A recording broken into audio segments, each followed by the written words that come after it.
यदि कोई आपको कहे कि 1 करोड़ रुपया मैं आपको दे रहा हूँ, उसके बदले में मुझे कुछ नहीं चाहिए, तो आपको क्या हर व्यक्ति को यह कबूल होगा। परंतु कोई आपको यदि कहे कि मैं आपको 5 करोड़, 10 करोड़, 20 करोड़, 50 करोड़, अरब रुपया देता हूँ और मेरा एक ही शर्त है कि आप कल का सूरज नहीं देखेंगे, आप आज ही अपना जीवन समाप्त कर लेंगे, तो आपको क्या किसी भी इंसान को यह कबूल नहीं होगा। क्योंकि हर व्यक्ति जानता है कि अरबों खरबों या कितने भी रुपए से ज़्यादा कीमती उसका जीवन है। परंतु देखिए कितनी विडंबना की बात है कि सब कुछ जानते हुए भी हम लोग इस समय को यूं ही बर्बाद कर रहे हैं।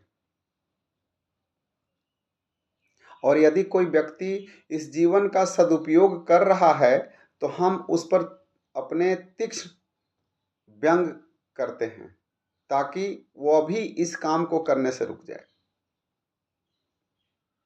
आप बहुत बड़ा काम नहीं कर सकते हैं, मजबूरी हो सकती है, परंतु हर दिन छोटे छोटे काम को भी तो आप कर सकते हैं। कोई ऐसा काम जिससे आपको लाभ हो, समाज को लाभ हो, समाज को लाभ हो ना हो, आपको लाभ हो परंतु समाज को उससे नुकसान ना हो। बहुत बड़ा काम करने का भी जरूरत नहीं है। मान लिया कि हर दिन आप एक नया काम करने का प्रण लेते हैं कि एक नया बेहतर काम करूंगा, बढ़िया काम करूंगा। जैसे आप रास्ते से जाते हैं, आपको ठेस लगती है और आपको ठेस लगने से रोज आपके उंगली में दर्द होता है, तो वैसे ही और लोगों को भी होता होगा। तो आपने आज के दिनचर्या में बोला कि आज एक बढ़िया काम ये होगा कि मैं इस ईंट को यहाँ से उखाड़ दूंगा। आपने उस ईंट को उखाड़ दिया तो उससे कितने लोगों को लाभ हुआ। लाभ केवल पैसे का ही तो नहीं होता, लाभ तो बहुत तरह का होता है। लोगों के दिल में आपके प्रति एक प्रेम जागेगा। काम छोटा सा था परंतु आपने वो कमा लिया जो कितना रुपया देने के बाद भी कोई नहीं कमा सकता।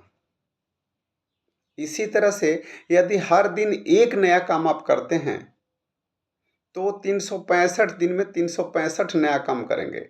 और 10 साल 20 साल का अगर कैलकुलेशन करें तो न जाने अनगिनत काम आप नए कर देंगे।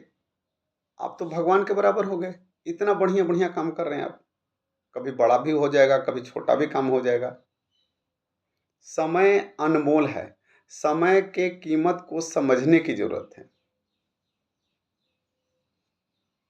समय अगर 1 साल का वैल्यू समझना है तो उस बच्चे से पूछिए जो मैट्रिक में फेल हो गया, उसका 1 साल बर्बाद हो गया। 1 महीने का वैल्यू समझना है तो उस माँ से पूछिए जो 1 महीना पहले शिशु को जन्म देती है और उसका बच्चा एक्सपायर हो जाता है उस 1 महीना पहले जन्म लेने की वजह से। उसका शरीर का डेवलपमेंट उतना नहीं हो पाया। 1 मिनट का वैल्यू समझना है तो उस इंसान से पूछिए जिसका ट्रेन 1 मिनट के लिए छूट गया। 1 सेकंड का वैल्यू समझना है तो उस इंसान से पूछिए जो एक्सीडेंट में बहुत मुश्किल से बचा।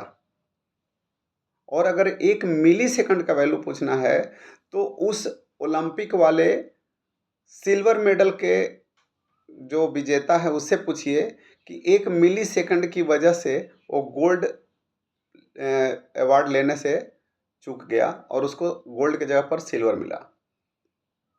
और हम लोग उस समय को यूं ही विनाश करते जा रहे हैं, यूं ही नष्ट करते जा रहे हैं, यूं ही बर्बाद करते जा रहे हैं। ईर्ष्या में, द्वेष में, घृणा में। ये पल फिर नहीं आने वाला। आप नहीं जानते हैं कि आपको किसके यहाँ जन्म लेना है। जो बच्चा आज आपके यहाँ जन्म ले रहा है आपकी जाति का हो गया, अगर वही बच्चा किसी और के यहाँ जन्म लेता उसकी जाति का हो जाता। तो जाति पाति ये तो हमारा बनाया हुआ खेल है। मरने के बाद इन्हीं 5 तत्वों में सबको विलीन हो जाना है। तो एक दूसरे से प्रेम से रहें, मेरा यही निवेदन है। और समय के वैल्यू को समझें, हमेशा सदाचारी बनकर रहें। जय माता दी।